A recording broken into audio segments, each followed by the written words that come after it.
Hallelujah. After the two and eight out.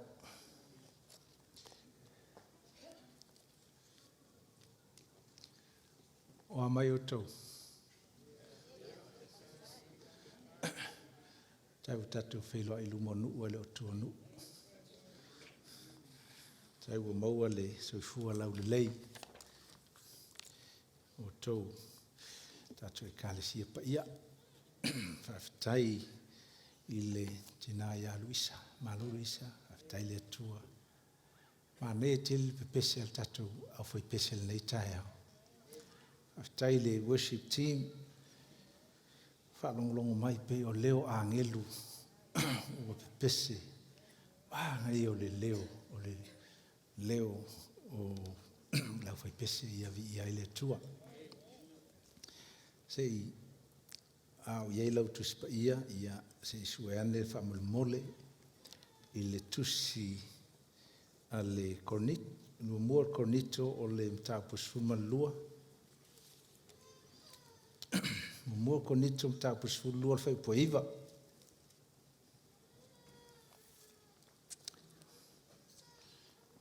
Hallelujah, praise the Lord. Mua kornito sfulu lua fai upoiva, ia o le a tatou. Fai tau whatasil na fai upu o le, fai upu le whatau i le, i mea alofa le ngangpa ia. Amene, tatou fai tau ia, e le tasi le whatu. E le tasi o mea alofa e whamalolo ai mai, e le nganga e tasi. Ia e tasi a, ma e tasi fo le tatou fai upu fai tau nei asu. Amene. O le, ua malamalama i tatou. 1, 2, 3. I mea alofa le ngangpa ia. Ua, talitonu ua lava lo sila fia i nei mea alofa. Na foa i mai e Yesu Keriso. E le ngangpa ia. Wana mea alofa mo i tātou.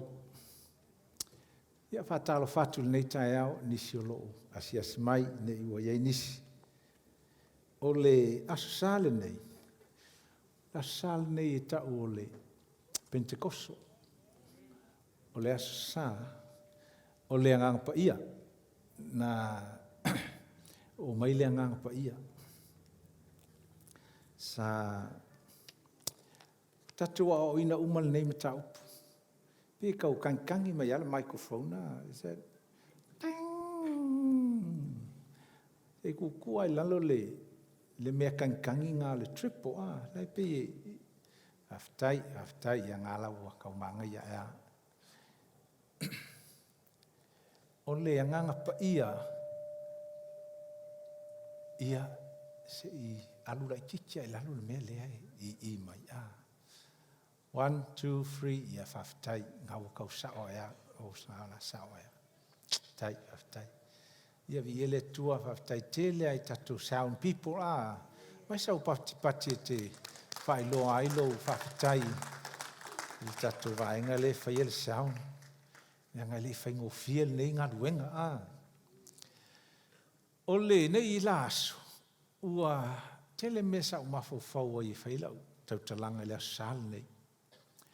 O loo talanoina i tātou le nei matau po le. Wha malolo mai po le soifua maloloina le tāua o le nei fo i matau po. Na tātou sāwa vali mai le nei tausanga na amata mai i le tāua o le wha mamaina o le ainga. Hallelujah. Tātou loa au ina le nā vaenga. A e alu e te tā ele. E taime umai fo i le aso, ua koe palpalafo. Ia whamai le tala al tuspa ia, o lou wha o tanga, o le mea le te ngalue ai, se i longa i o le aso e te alua i le langa. Ia ngalue ina lou o langa wha o tanga, wha o la ina, i lau sāwalinga i le o langa. Ma iei taime o mai eil ti ngā, eil taime o mai leita. Ia ai o lo iei a wala wha le tua toi, wha le iei mea le lei. Sa walonga po wha kaua chips, ma chips o le McDonald. Na o mai leo lo wita na po i le McDonald. Leanga ua whatutu la usunga. O matutu i whafo le malulu. Fiu e kakali la o McDonald nga po. Ia o latu lo la ia. Ua oso fo i le ita le teini o le McDonald. Ua tau wha lay my hands on the McDonald lady. Ia, ona ua tiai ma ua e Hallelujah. O lona winga e se le tāu o le keep on working on our salvation. Amen. O le anganga pa ia la na foa i mai le tua e so swani i le tatu savalinga le laulangi nei. Aftai le tua le anganga pa ia sa iai le amatanga o lo iai le taimi nei e iai le lumanai e iai forever. Iai tātou. O le nganga pa ia o le tua, o le nganga pa ia o le wō, o le nganga pa ia e te tale noa iai, o le nganga pa ia e ta iai tātou, o le nganga pa ia o lo whaiaonga, o lo fisoswani, o lo tai, e fisoswani mea uma tātou te whaia. Na uma faula ia i le aso le nei o le Pentekosto, o tātou malamala mai. Whai mai le tua, homa Yesu o le a amataina lana lotu, i le mātai o sifuru ono whai upo sifuru walu. Ai, e amata la le lotu a Yesu, e le ia Yesu le whātuunga le lotu i le tino. Ai na ia Yesu i le anganga pa ia. Amen. Ole, a o taimi ele i o mai le anganga pa ia le Pentekosto, i le tusi le ngā luenga e mata upu e lua. Sa ia Yesu mo na o so, whai le lato ngā luenga, ai whai tau ia i le taimi ia, pei o le whatai ta inga o le tusia le mātai o se fulu. Ina ua uma na o ina Yesu o na o so, whamali tala le tuspa ia, o na avatu lea Yesu o le man, o le pule, ia i la tau. And Jesus gave them authority. Na ave la le authority, e lua ia uputa ua mwhaintatou malmalamai. E le mana, e le pule, there is power and there is authority. O mai la le si vaenga whamai a Yesu, o whea e mai ei le pule ngai whai ei tau mea. I le taimi lea ao le i o mai lea nganga pa i e tino, i le tino i le taimi leo i e Yesu le tino. Sa ia Yesu lava le nganga pa ia, sa ia Yesu le pule, sa ia Yesu le mana. Ai whai taula iai, whai mai, ona tu ina atu lea Yesu o le pule. And he gave authority. I le mātai o luas furma le valu. Na ua lata na umale ngā luenga Yesu Keriso. Whai mai, o mai lao so, o le pule o male o ia te au. E tu ina atu ia te o tau e whaile ngā luenga. I le luka e luas fu malfa, wa sauni Yesu o le ato e fo. Wha mai lana upu lona au so. O e whaatali se i maua le mana, le pule ma le mana. Ona maliu leo Yesu Keriso, sa wha manatu e tātou le eseta i le masi ngautea. Maliu, tanu, toi tu, mai Yesu Keriso. Ona Saulo Yesu o whaile talanoanga marona au so.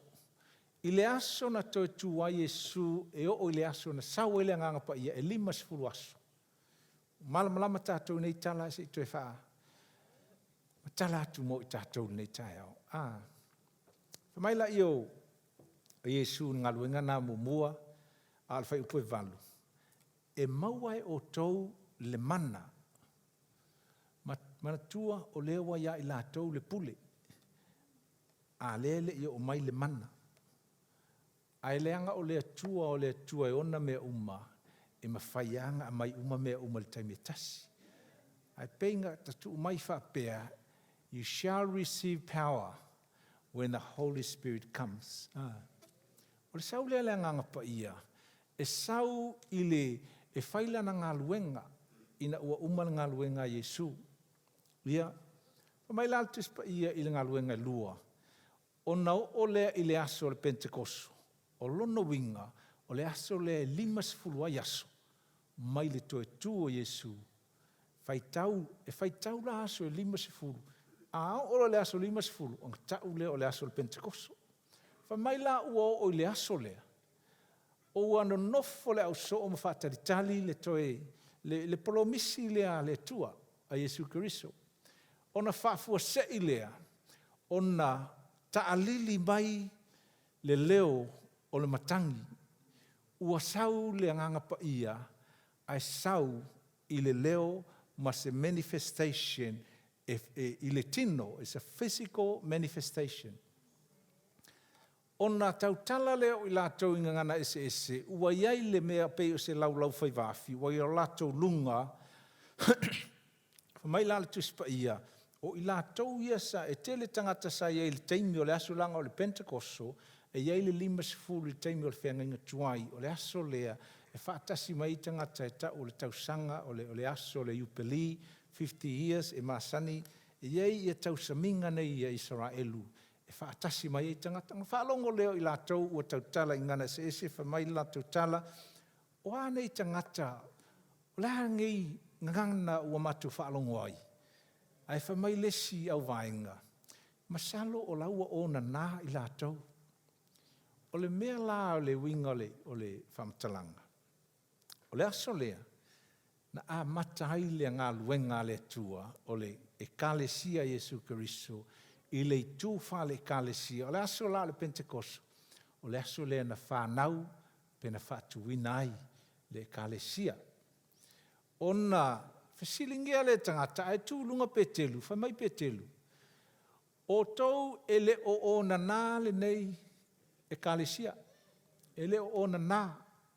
O le mea lea na whai mai ai le pelofeta o Ioelu. I le whenga inga tuai, tātou te mauai pelofeta. Pelofeta mātutua, matamai pelofeta. Whamai la le pelofeta o Ioelu. E ai le aso. E li lingi mai ai e le atua, lo na ngang pa ia, te maua nā i le Ioelu e lua, le whai pua lua sifu ma le walu. O le aso la leo le Pentekosto. Na li lingi mai ai le ngang o le atua. Aleluia. O tātou la, o tātou o tangata Pentekosto. Aleluia. O tātou e talitonu i le lilingi mai o le anganga pa ia, ma leo o mai o le anganga pa ia. O tātou o tangata whaolaina, e whaatumuina, e le anganga pa ia. Whamai ua sau le anganga pa ia, o na whaatumu leo i lato. They were filled with the Holy Spirit. A e whaitau le whainga i fau. O le tele i o taimi, whamai e tumu, e whaatumu, they keep feeling i le anganga pa ia. O le ale, a e whaolaina. I le mumua al koronite o le matau pusu, lua le whai pusu mal tolu. O lo ta uai o le ngā luenga lea le nganga pa ia, e nate a maia loa nganga ia whaolaina o na mauai leo oe wa avea oe matangata o le tino o Keriso. You become a member of the church, the body of Christ. O lona winga ua saulea nganga pa ia ua nofo ia te oe. Ai o le taimi o le o mai o le nganga pa ia lea. O le taimi lea ua matalai ma ua faa pawa ina o e le tua, e whaiaia na ngā luenga. This is the time of empowerment. It's a time of a anointing po le whaunga le tua. Pea se whaataita inga, e mawhai o na tuatu ia te oe se mea, o na saula i o le mana leo le tua, e o omi le pawa lea, e mawhai ei o na e amata, o na e ngā ioi i le pule ma le mana. O le asale o Pentekosto, o tātou o tangata Pentekosto, o lona winga, o tātou ua iai le pule ma le mana. E ia te oe le pule ma le mana, e te pulea ai mea uma. Ina ua whau e le atua le tangata, i le kinese o le matau mua whai upua lua sifuru ma le ono. Whai mai le atua, i le atua le tamae, le atua le alo ma le nganga pa ia ona i tua i e tolu. tātou whaia le tangata, ona tuula ia o le pule le tangata. Amen. O le pule, let us create man, but let them rule. So God created us for the purpose of rulership. Amen. E pule i le lalolangi. A e malamalama i le finangalo le atua. A le tatalo le tangata. E le mawhai nga release mai e le atua, le mana le ma le pule.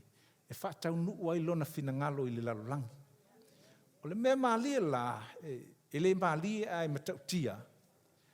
O le upua le atua, e whaatau nuu i le pule ma le mana le ia i tātou. Ti ngā le mana o le atua, e whai mea matautia, e le whai e le atua, le anga lea na tu mai a oe, o oe o lo iei le pule ma le mana. O oe e whaatau nuina mau, le fina ngalo le atua. Amene. O whela o iei tātou i le taimi nei. E saule te apolo pule a tātou tisi taimi. Ai taunga tātou tūlai, ma le mautinoa, o iei le pule ma le mana a le atua. O mai loa le tātou tusi le na whaitau. O lo iei me alofa le anganga pa ia. E iwa me alofa le anganga, e tele me alofa le atua na fwai mai. Masina fau o la tātou, kou fru ai, i sea o onga pito e tahua o i tātou. Ai whai tau i mea alofa le anganga pa ia. Whai mai e tasi le anganga ai tele whaiva. E tasi le anganga ai tele anga waa. Ma le ngai e le whaupunga na, ia upunga e whaunga. E amai e le atua lesi o le upo le poto, le maamalama, ma le lisi atoa.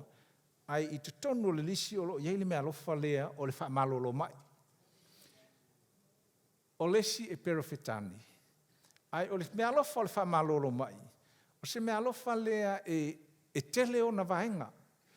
I le whaaperetania, it's plural, it's not a singular, it's plural. O lono winga e tele mea alofa. Ai whai taula i lunga atua o le i sau le mea alofa. Whai mai, o mea alofa nei e whaali mai ai le anganga pa ia, le whaaperetania. These are the manifestations of the Holy Spirit. Wale ise ke ui se whai akulau. A vai lau ke whongi lea. A ko i kua lau ke whongi. A o whatia te o tau. O ko vai mai le ngang pa ia. E ise se vai mai le ngang pa ia. Lai masesi. Lai masesi. Ai e malo lo le mai. Sau lo le ngang pa ia. E loa mai lo le ngang pa ia. Gift of the Spirit are the manifestation of the Holy Spirit. O lono winga. A e fia mata i le anganga pa ia. Na e ngai yoila ia i mea lofa le anganga pa ia. O ina e sa wai le anganga pa ia. O ina e faali, manifest, means wa faali mai le anganga pa ia. A o la le teimi ua loloto ai le faali le anganga pa ia. Fa pela o au lea. O le anganga pa ia lea. E iei la teimi a unga yoila i mea lofa le anganga pa ia. E mawhai nga whapea, le maa vālea. Ai alo loto ngei, e la e sa wale ngā pa ia ua lata maia whapea. E o mai loa la le mamalu, ma le whaali, ma le manifestation a le anganga pa ia. E so se mea ki kango koe, ai makaukia mea kupu. Ona o la ua iai le anganga pa ia ina. Amene. The gifts are the manifestations of the Holy Spirit. Hallelujah. Te lo le me mana iai. I le mareko la tato tusilo na lua. Le mareko e ono. Te tua ia pe te whaalongolongo mai foi. Po le la whaamatalatu. Ia, tilo mai le la o whaamakala perka ko. Tala lea le ngang pa ia. Mana, ma le aso le pentekoso mana me alofa. Whamai Yesu. Ia o tau o e tala launga le tala lei. Ia o tō o foi, e wha sino atu, e le e Yesu, le matau tia o le tua. Fa maila, e tau te whaia wā venga, e tau te talo i le mai, tau te tuli te moni, i lona swafa. Said in my name, o leo swafa lao Yesu, o ia te whaangai o iai mea alofa ia, ina ia e loa le whaali mai le angangpa ia. So in Jesus' name, when you use Jesus' name, it is guaranteed that you're going to see the manifestation of the Holy Spirit. Whamaila i o Yesu, le tusi lea le mareko, ia whai upa sifulima suono sufitu suvalu. O e tali tonu, e muli ai whai longa ia. O ai e tali tonu le tae aole nei. We are all believers in here. Ka kou ke kalikong e te le tali tonu loa, le muli mai manifestation e ate oi. A e alu e te talo i sesi, a e le tali tonu, e le muli mai. O le e tali tonu, e muli mai le anganga pa ia. Si whai lau tala le anga whaifo i le si asu talo e neia. I le, mamalanga le sa hoi i New Zealand. Sa iei se tinale sa mai il kensa. E tele i o ata story whapea. Ia si story lata mai lea a. Ia, o le fingi le sa o te talo ai. A o mea alofa ngeia le anganga o le tua. E na te whaaliali mai vaenga ese. O le autu o la tautalanga leo whaile taimile nei. Ia el tatou mata upu le tae aole nei. Wa e alu le fale ma lou mautingoa. Wa ia te oe le pule. Wa ia te oe le mana. E te mawhaifo i oe. O na whaia mea na whaia le atua. O le autu ngā le tae aole nei. My objective and aim that you can go home knowing you have the power, you have the authority, you can perform miracles, you can do all these things if you believe. Amen. O lono winga la, ele ngā wa, ele ngā o, sunga atu to tasi po, sunga respale po, le fionga ia, sis, e mwhawhai e tātou uma, ua o fo i teimi o le atua, ua wala au le atua, everybody, please, wha o ngāle mea lofa na watu le atua ia te oi. We need to. Ona, saula i o le tinalea ua, whai atu lau tala. E ele mele utupu ia te oi. Ua e tingalo loto, e ele tamai tainga tingalo loto. A ele wha mangalonga, e umai o ele mailea. O tala i nga whai.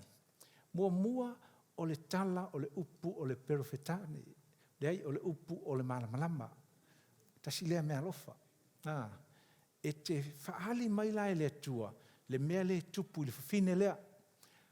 O na oso mai leo le si mea lofa, o le upu, o le poto. E tu watu ai le whautuanga, le whawhine lea. O le mea le te taunga e whaia. A e le whaia le mea lea, e o oi le mea lea. O na whai mai la i o le upu, o le perofetane. O le mea la e te whaia lo le mea lea, o le mea lea la kupu ia oi. Uma loa isi mea lofa ia, whai lo ma le te talo. O le mea la lea e whai e le tau tinonga. Sau lo le lo matua le fine le, o le tō lua le whaiwhiau. E o fo i tō lua whaiwhiau, e le loto wha maangalo fo. O tau tō lua whaiwhiau. Whaalongo mai e le upo le atua le nei asu. Ia o tau a mi o le lei. Ia o tau loto wha maangalo. Wha pēnā foi lau sunga. Ia le lei foi. Tātou tau mawhai.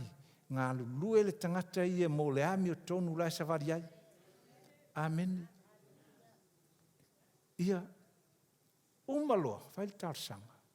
Ai saulasi tina, o le aimi mangi lauru, mai le breast cancer le longa, si whawhine. Ia, no whapela ia, o te, ko mawhau whau, o te hofa o le ngei whawhine, e lok, e lahe, o le whaifi au. Ai kauwhi o fili ngei me ko kongu. Kauwhi i resi me kauwhi. E kiwa mai susu. Kauwhi o fi.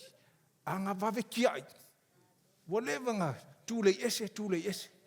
Avenga mamafa uma olo uanganga. Ai mawhetau ila le pōlea. ua ola lelei, le ulo si faletua. Na whaila na tau tinonga i le napo, whamai o ia, o te whaato ese atu le aso le nei, ma o avatu se whaato e senga i le whawhine lana le fia iai. Mai la tala le fine le po ngai po rua whai le mea ai le po. Na o latu lo le whale mai, whai mai le fo mai, ua sola ese lo kensa, langa leo ua e kango sola ese le loto le wha mangalo. Waila e le fine, whai mai tala le whai aunga maa ai, se wai longa uru lo wakoe hipi a kua mai le wakoe umi a toa le ulo si fine. Ia, na umala ia, ai lai skulei mai le troli le silom, le sitamai, le whawhine lana. Sau e mai mako koko. Whamai tala al teine lea. Pasta, ele i whaia se tau tonga. O whatu, o le ale winga lau tala. Whamai, nga e sau le tau sanga lea. Whai lau tala. Sau sa vali o le whinge lea. Na whai le tatalo le wha malolonga. Ai sa vali mai se tina lea, e lai titia. Au sa vali mai, whamai lea tua, whai iai, ele se tau tonga, no operation. O le whamtala atu lau tala, e whata tau i le pule male mana, e mawhainga whai kako umangi mea. Umalola i o le tatalo alu, whamai tala al teine lea. Na umaloa le vai aso lea, po la stofi ea. O alu loa il fomai. E whamai tala al fomai. O la le mea ua kupu ia oi. E le aise operation. No operation. Ua e malo lo. Ia. O le winga le whainga lo tala lea. O tau matato le aftai aule nei. O le mana o le atua. O le mana o le Pentecost. Mana o le anganga pa ia. Ua wha mana ina ai i tātou. Tātou te whaia inga ruenga ia. Aleluia. Ma ila se si lo fale. Whai oel te talo. Kakalo oi. Au le whapisia fuala ambulance. Ele whapeo kwakwe. Au le ringinga le ambulance. E vili ia iai. Mahanga ia fo. Ai mata lau te talo. Masalo e sefe ai se si. Pengi singi o kako Queensland ambulance. Who knows? O le tāua la lea. O le sivaenga. O le tai aole nei. E tatou loa, o mea lofana mai le ngang pepe, o le wha malolonga, e whaali mai i ua manu malo Yesu i le ti apolo. Le ngata i lea, o i a e ngai ioi le pule male mana, e whaonga i le o langa tarai. A papatiso o i le vai, e umal papatiso o le vai, o na te tau lea nga fua mai fua o lau papatiso o le vai, o fua o le salamo. A papatiso o le nganga pa ia, o fua e fua mai, o lo langa tala. Amen. The fruit of the power is to witness about Jesus. Ia, o le la fai le si au tala, le si vaenga, o le tu o le soi fua malolo ina mene o mai. A e te talo i le mai. Fa pia la o ele te fai se la uma ma o ele e te taunga e fasili le tangata mai po le alo na mai po le alo na mana. Aua e te laa kua o ese ma pakalo ma lau kalo i le oilo. E mua di supo na meanga laku fasili le lei. Sau si ka waso pati mai o levanga fia sa loko. Fa mai le tau waso, fa mai Yesu lau sunga tau waso, o la le mea kupu ia oe. O la le mea ngai ki ask. Lona lua, na e tilo la ia i fai ili tangata, e tilo i ona folinga. Fa ai le leipo le ale mea nga. Iaso la, fai lau course, fai el kise. E le leifo e lau fai el kise. E le isa o kusi, fo ile le pe o kusi o le si vaeng. A ke le leike le lau fai el kise. A e alu e skaki se mea o lae mai i ko kongo se fale. E ei lau visual test, assessment e taunga fai, pe ngā fo i la mea lea. A uma, ona e whaatali lea po lea le tala lea nganga pa ia lea la whaiatu. Then you look na e te talo loa lea, o le winga la ia man tua e tātou, e te leto e tau whaatali sesi, whai ai o e te talo. Ai whai lau te talo le whaatua tua. Lona lua, a whapea ua, iei se taimi ua, tupo i se mai tu sipa ia, wala au le, to ina le ekalesia, wala au, tātou to ina i o sunga i whawhengainga, o tātou whaifi au, those are the elders of the church. You call them to come and pray. E iei se mea o mai tawina, te lo tātou e le vili mai, e le vili atu, e ke au whalonga kupela ka umalesi. Aua ke whai ko whaianga o ele mea. O isi e musu e ka uloa, isi rai kupuru mele i o oe, pole mele i o oe. E pi oe de mea. Vili, vili, vili. Vili, vili. Vala, vala.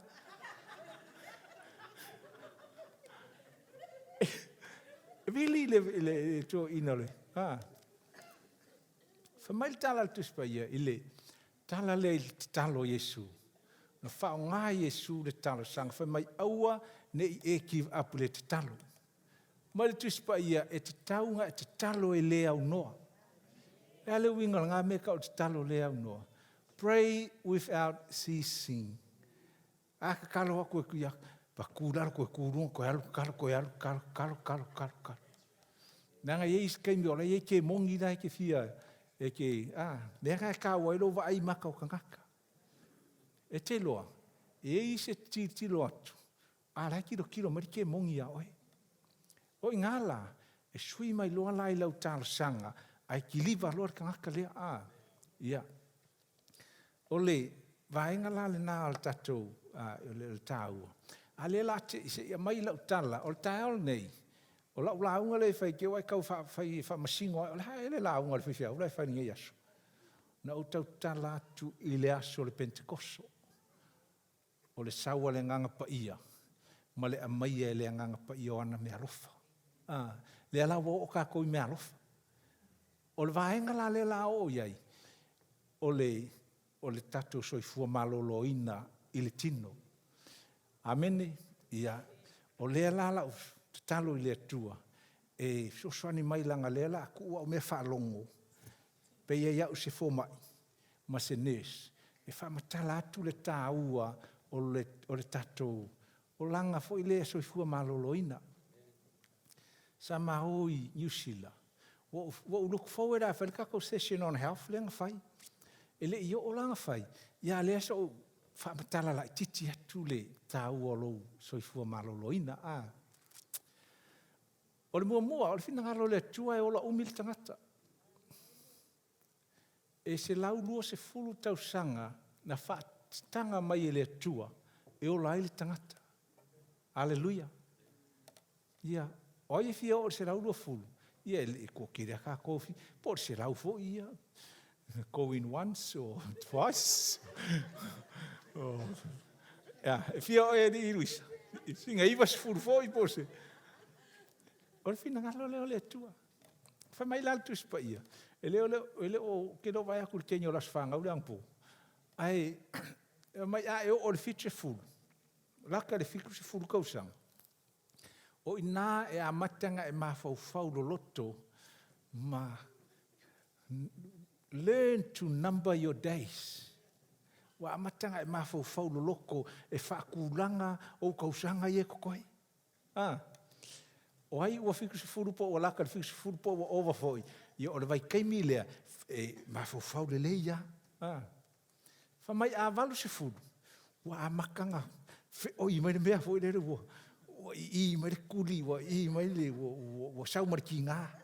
Wa ingai ki ngā. Ai ke roa, pe ki ngā. E ki o ariwa se furu. E ki o arisirau. E ki o arisirau se furu. O le fasilila.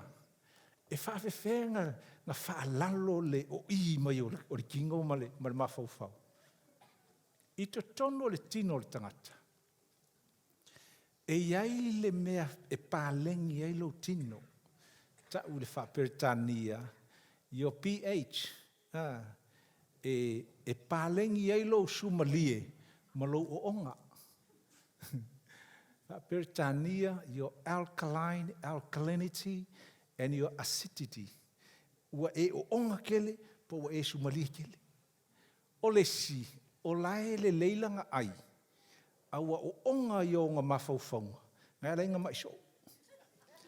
O te whai atu la le tai ale nei, ko sa po o loko anga i le tima le leilau ai, e ke o onga apea e lai, o onga lo tino, ia wā mio, mau mawhauwhaunga.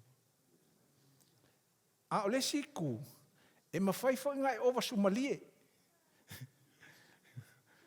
Whai mai tala le tuspe, e isa ngaka wa o wasumalie fo. O raro wingo le whaupunga. E iska ngaka e lako. Wala o, ele lei ale alofa. E sena maanga i o le fua i male. Ja? E pihi kau whaingkale whainga o le tala o wasumalie. Ia, whamai tala ale a Solomon. A e alu whale o lau o. Whai mamisi. Aua le o wasumalie lau alu. Ai haru foi. Se haru mar poto. Alu ma ave se susu o singa ai. Alu ma ave se kofe. Alu ma areke alu ingu kofe. Iai kofe singa. O hawai oku. E ke fia ai. Le helei whawhikai. Ai 5 mingu ke mese mas ka meanga. Aua e te alu so i le whale o lau o. Aua ke o wasumalie. I ke ua mai suka sesi. Ia le ai la, langa e ka ua, ai menga e ka ua i o le pālengi o lo onga malo sumalie. O le tangata e ova sumalie, o le tangata e ova onga, e ai le limiki. E ke ova lolo sumalie, mai suka loa tai pere. E ova lolo onga, mai ngungu rore mea. Aftai le tua wale koe mai ngungu sunga ia kaspale. E alanga mai ngungu rikangaka. Onga wa ovalo onga.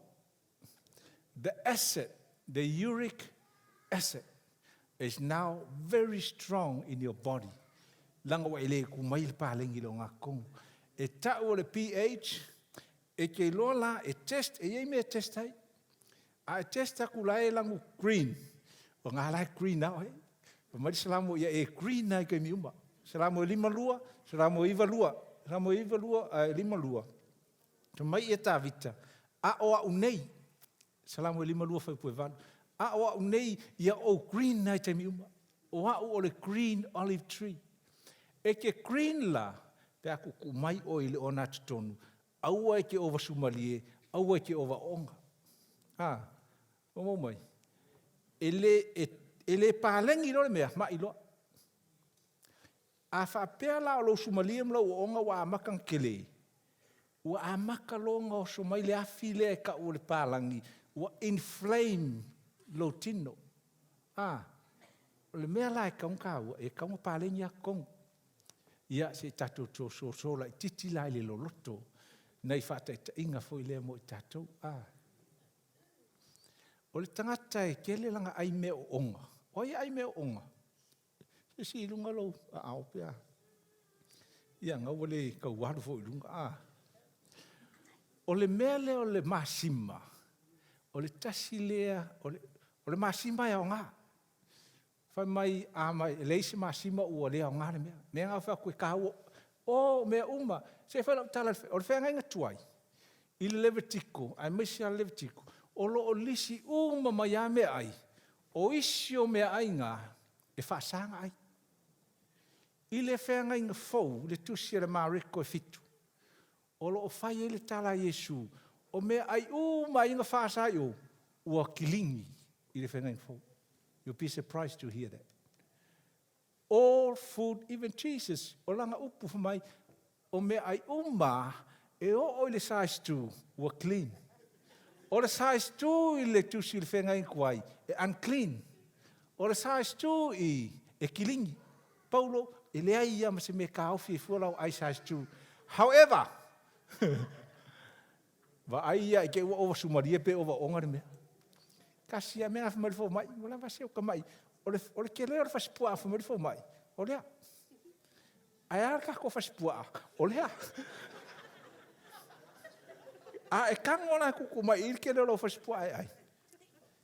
E ke fia ara e pua. Ai ke le o onga, i ke le o sumarie.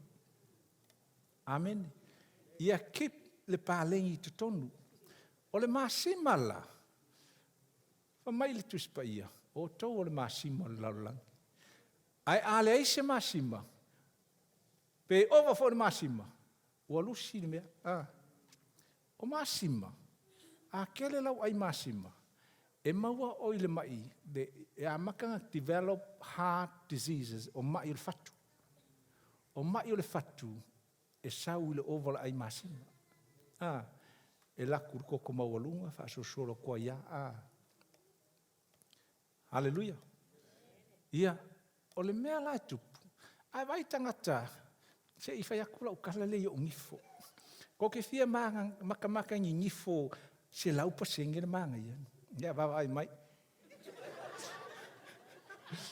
Aise ko ke le fongi pu e mai lea ko ngifo.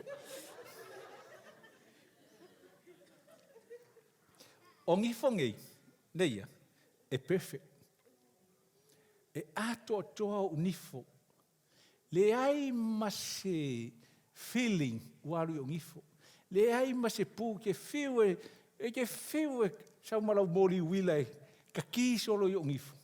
Le ai se pu, le ai se whaakumu, no feeling, le ai se mangongi leanga, nga o le mangongi e mana e fifiai Helen.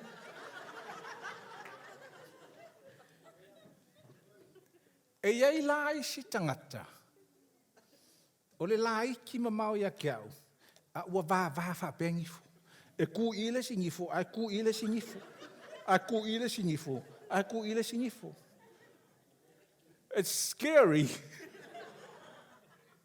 O le mata upule o te whai al tai au nei. E leo whai atu whapea e wha masino i sesi. Ma wha maa i sesi. Leanga e te taunga o ina i tātou. E ngai oi lau i tū le tino. Nga saula ia ma le tū le supernatural le atua. Pālengi e me kukongu.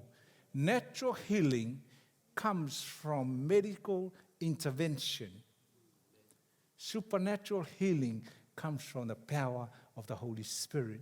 When the two works together. Mai e mua le tino. Saula le whaamalo longa, ai esele leo sika i o ka kouro upo le atua.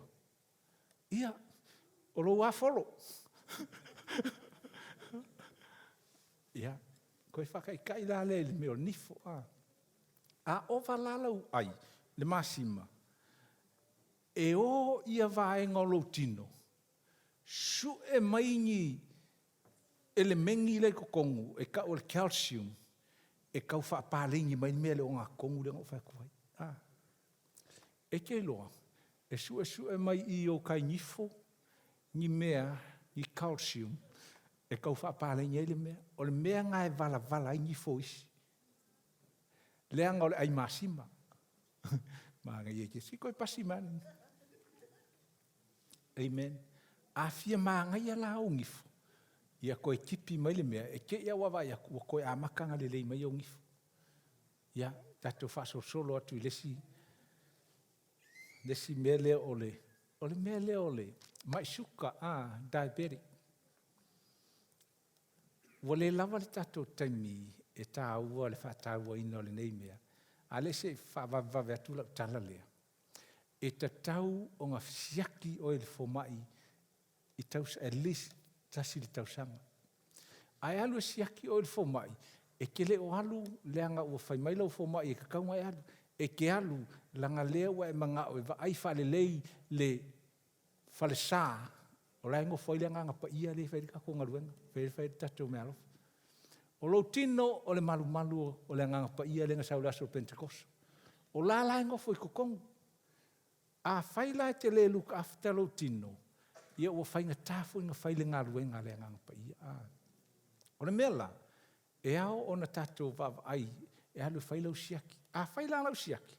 E lua langu, E lua langu o le aka e ke wawa ai pia mai lau ripuki. O le langu luli, ma le langu mumu. Kau mawhai ia auange e vai se langu mumu. O mea lai langu mumu, o mea ngai kau mai ake oi, e ka kaua ngai yoi iai. Ina ia langu luli. E iai le limiki, pe o le mea o le limiki lea ma lesi lime, kau ngai kokongu. Ngai loa la ia, e te soifua maloloin, o le taimile nei, o le walata le ongo se furu o kausang. A whai kauro o kuspa ia, kua le leia makalgama. Masaro pe whai ia masaro, ai longa, ka iro iai. Kau lako e vai lau, siaki lau, fuma, oi, le whai lau, ai check, whamai kaunga whai. Whamai tāna le whawhinga whai ia. Tātou toi whai loa, i lesi lua tausanga. O ngai makwai, le leia o maka. O le mea lai au whai. E ai mea ai, e le leia i maka. E aru ese ma mea e le angai maka. E kipi lalo le masima. Ia le leia i o kainifo. O lesi. Ki nganga whea kula lea i an kainifo. Ai ia. Ngā saule aka mai. O te le o tau whaalili. Ia i la tau leangai whakurau kale. E iei mafu angai whaingatai o na lusi le waito lesi ma whaapea. Leangai eisi o loo iei mea whaale tonu i le tino e ka o le unbalanced chemistry. Le whaateita inga. E isa te kam whai e lusi le waito alai leanga le thyroid. Thyroid o le kamanga e alula o e vailau test. Whamai le whamai o lo thyroid ngai leanga. Aleluia. Tāua te lengi me. Ia, pe walawa e lea maka upuni ngei tae au. E tāua ia lo ai o le mea mulia, le la wha umatuai. Se sua lau tusi le eskielu. Eskielu sfuruongo whaiva. Whai tau leo tele me ale e sesi whamunu mori.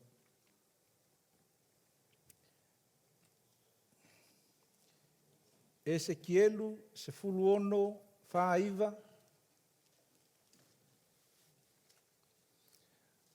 Ia, mālole on sai. E koe whaifa le leias ka kou health talk se si asu. Ia.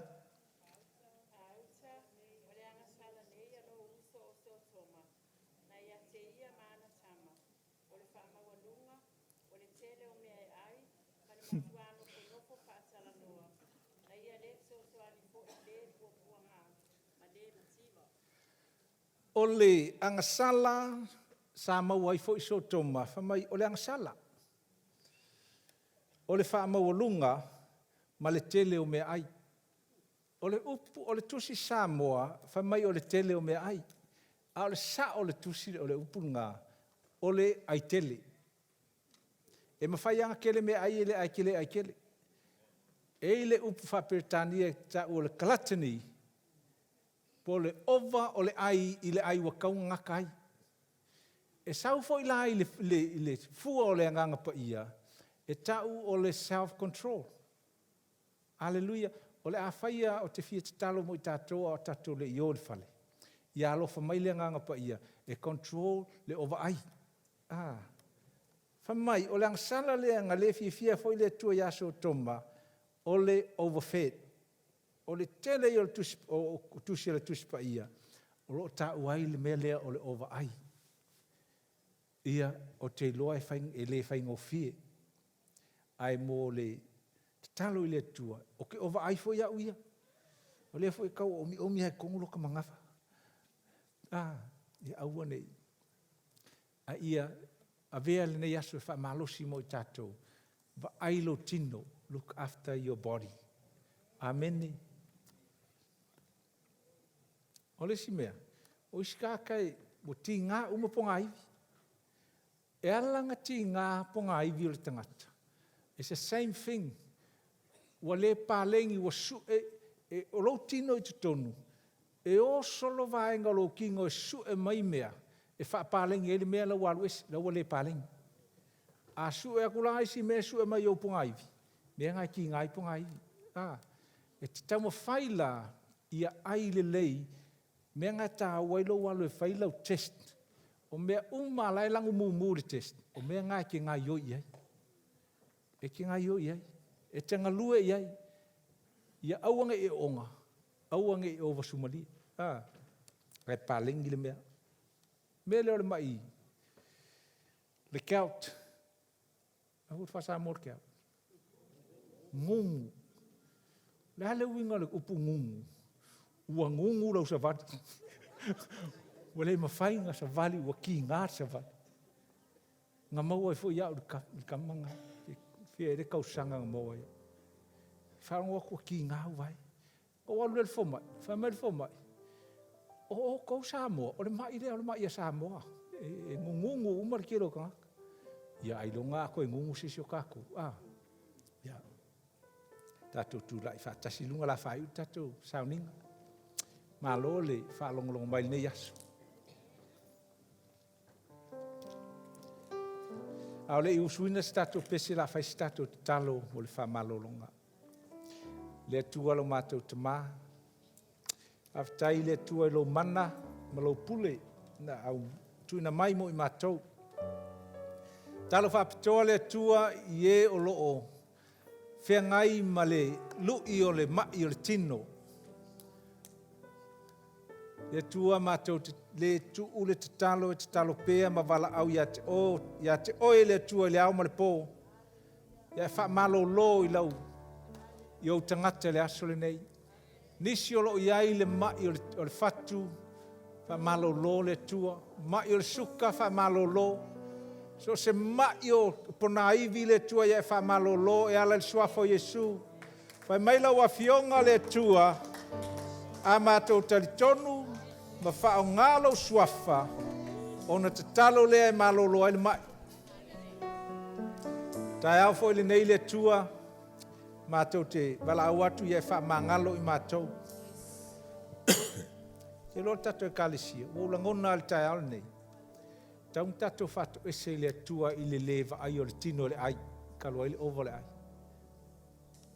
Mo i lātou, se whasa o lau kala, mo i mātou ia o ovo le ai. Lau whaiesta talo tato te whato ese ai le tua. Le tua lo mātou te maa. Mātou te whato ese atu le tua. I le so ona ai le tua. O le tino na e mai, o le tino e whai malu o le anganga pa ia. Ai iei taimi le tua ua mātou le mataala. Wha mangalo mai i mātou le tua. Mangalo mai le sona whai o le tino. Talo atu le tua i lau mana, i le pule, ma le mana na e fwai mai. Le tua o nisio i mātou ua whaingatā o na toe whaise whainga. Ai le aise me whaingatā i a te oe le tua. Tai au le nei, mātou te wala au, ia e alofa mai le tua. Wha mamā ia i mātou. Wha malolo ia i mātou. A maia le loto le tua, self-control, e mawhai o na malosi le mawhauwhau, whaatonu le tino, ia soifua maloloina. Whaafitai le tua le nei tai au, le ngate le tino au le mawhauwhau. Talo le tua o nisi, laua fionga le tua na e whetalai ua whano lo nu, ona ua le aise poto. Taufu na iei le matou poto le tua, i mea ai o ai mangai o inga le tua lo whaia. Ia vea le nei aso, aua nei mawhauwhau, guilty, se tangata, a ia avele lu i le tua mātou te, toe vava ai ai, a malosi le tangata ia, look after the body. I also pray for long life. Ia ola tului i le suafo Yesu. Awhitai anganga pa ia, awhitai mea alofa na e fwai mai, awhitai fwai le poto na e mai. Mātou te ola ai, ma le soifua maloloina. Ia vi ia oile atua. Awhitai.